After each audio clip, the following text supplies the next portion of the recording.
Welcome to Politics as Usual at usualpolitics.com. Dr. Moriel McDuffy here where we talk about the politics of life.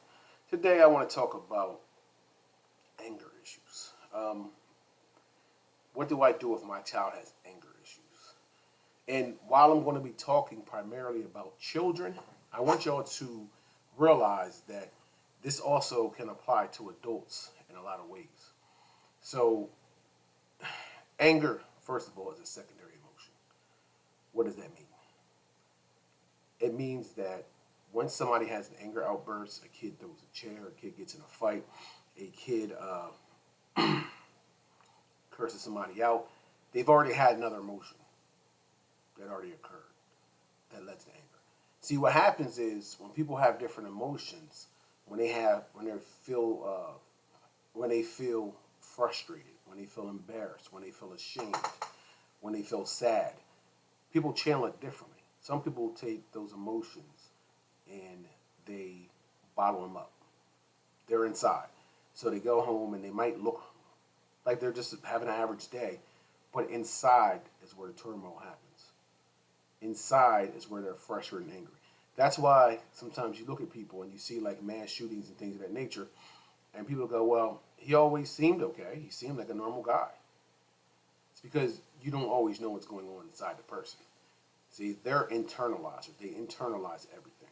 So then you have a person who externalizes. They feel sad, they feel ashamed, they feel frustrated, they feel less than, they feel unworthy. And that person externalizes because they're going to make somebody feel what they're feeling, right? So let's go to this for a minute. Let's think about this for a second. Anger management oftentimes helps to identify triggers to your anger. And then you create interventions around those anger triggers. So that's good stuff. Understanding what makes you angry is important to stopping anger, right? So if I know that I don't like people joking about my mom, right now I'm a kid. I don't like people joking. When people joke about my mom, it makes me angry. And this kid jokes about my mom, then I need to create an intervention around, why around keeping this kid from talking about my mom, or not being around this kid who likes to talk about my mom, because obviously some kids are button pushers, so they're going to do things when they see your reaction to it, and they think your reaction is funny, your anger is funny, they're going to continue to do it, right? But if we want to get deeper than just the triggers, then we have to identify the emotions below the surface. Therefore, we can't just look at the anger.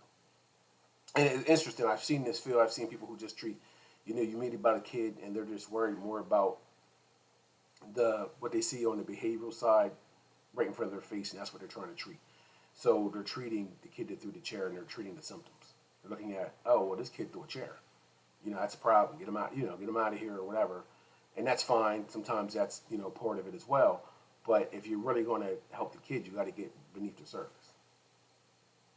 So an example might be a kid who, when a teacher says, hey, it's your turn to read, Johnny, in class, and Johnny snaps out, oh, I'm tired of this, I ain't reading, you're always calling on me, right? Now, the teacher might take it and say, hey, Johnny, he got a problem with authority. Johnny don't follow instructions. He didn't do what I told him to do, right? But what she may not realize is that Johnny struggles to read, right? So he feels embarrassed, he feels sad, and he feels ashamed before he gets anger.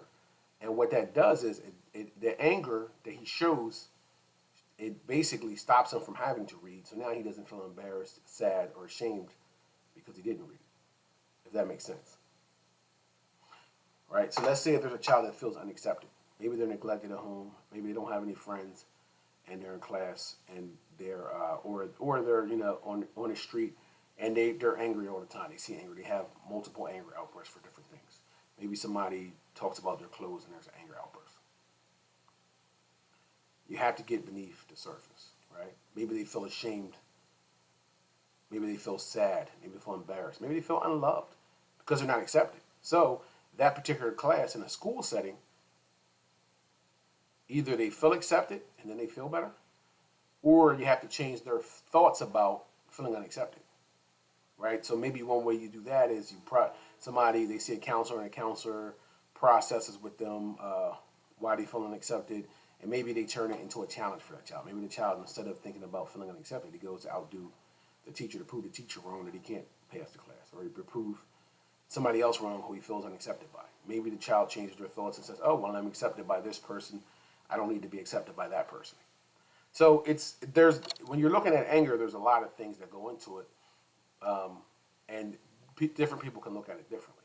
But these are some of the things we need to think about, or the anger triggers. We need to think about the emotion that lies underneath the anger, especially with our children. So if we're going to have holistic anger management, then we need to also look at improving the conflict management and social skills of kids. Oftentimes, kids are angry and they have anger outbursts and they fight because they don't have the social skills to negotiate any other way. So that same kid in class who struggles to read doesn't understand that, hey, maybe if I go up to the teacher before class and say, hey, please, I struggle to read, I'm embarrassed to read, can you not call on me to read in class? How about I come and I read, after school or whenever, to get some extra help with reading? See, that's a social skill that the kids don't always have. And they may even have anxiety around approaching it. So that's the types of things that they need to learn. And that's when the teacher, instead of saying, hey, the kid is not, this doesn't like authority, maybe you approach it differently. Hey, are you struggling to read, Johnny? What's wrong? What's wrong? What's going on? Can you read? And maybe you look at their skills and say, okay, well, listen, I understand you feel embarrassed, so maybe you don't call him. Maybe you do have a little bit of extra sessions with him, or you just give him a break so he doesn't feel embarrassed and ashamed in class. There's another factor here, self-esteem. Self-esteem is associated with anger, right? So there's a linkage here. When you have more self-esteem and confidence, you have less anger and less anger outbursts. And it likely has something to do with being more secure, because when people have low self-esteem, things like talking about their clothes is really going to bother them, especially when they already feel ashamed of their clothes, right? Things like reading in front of the class for a kid is going to feel, it's going to really bother them. When another kid who has high self-esteem isn't worried about it. So our self-esteem are often based on a variety of different things. Some people base their self-esteem on their athletic ability. They can base it on material things. They can base it on their friendships. There's a variety of different things, but the higher your self-esteem is, the less you're going to have issues with anger, because a lot of the things that the people who get angry, they usually have other things going on. And again, there's other emotions underneath, and there's less security there. So this is something I just wanted to bring to you today, because we have a lot of issues with kids and violence and things of that nature. So when you look at this as a parent, as a lot of people, because I get a lot of people with their sons that come to me for counseling. Just think about, what your son's going through and why they're so angry. And sometimes sometimes you don't know. But understand that the anger itself is just a symptom of something bigger, of another issue. And, so when you're seeking professional help, take that into account. And this is also information, not necessarily for treating, but just for picking out a therapist, or picking out somebody to help. There's anger management programs. But is that anger management program going to be effective for your child? So you can take some of this information and you can take it to, that program and say, hey, listen, how do you treat anger? What are you doing? And they may tell you they're looking at anger triggers. They're looking at, anger is a secondary emotion. They're looking underneath the anger. So, and that would be good to know that they are doing that. So this is Dr. Moriel McDuffy, usualpolitics.com, where we talk about the politics of life. And I'm signing off.